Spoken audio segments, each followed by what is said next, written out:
রোজ একবার করে নিজের পাশে বসুন। এটা জরুরি, ভীষণভাবে জরুরি।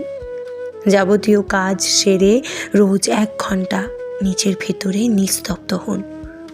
আপনার সারাদিনের ভুল, রাগগুলো, অভিযোগ, মুক্তিগুলো একটু আধটু অ্যানালাইসিস করুন। অজান্তে কারো খারাপ করে থাকলে মনে মনে তাকে সরি বলুন। খুব বেশি ভুল করলে পরের দিন তার কাছে গিয়ে ক্ষমা চেয়ে নিন। নিজের ভালোটাকে সেলিব্রেট করতে হবে রোজ রোজ। এই জীবনে অন্ধকারের খুব একটা জায়গা নেই। কখনো নিজেকে একা ভাববেন না। আপনার মতো কিংবা আপনার থেকেও খারাপ পরিস্থিতি দিয়ে অনেকেই চলেছেন, তবু তাদের বিন্দুমাত্র অভিযোগ নেই, উৎকণ্ঠা নেই, কান্নাকাটি নেই। আপনি যে লাইফটা লিড করছেন সেটা অনেকেরই স্বপ্ন হতে পারে। তারা লড়ছে, হারছে, তবু থামছে না।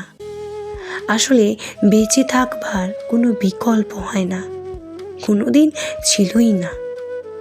আমরা ভাবি মরে গেলেই হয়তো মুক্তি সব ঝুট ঝামেলা থেকে, অভাবের থেকে, খারাপ সময়ের থেকে, মানুষের থেকে, ধকধকে ক্ষতগুলোর থেকে।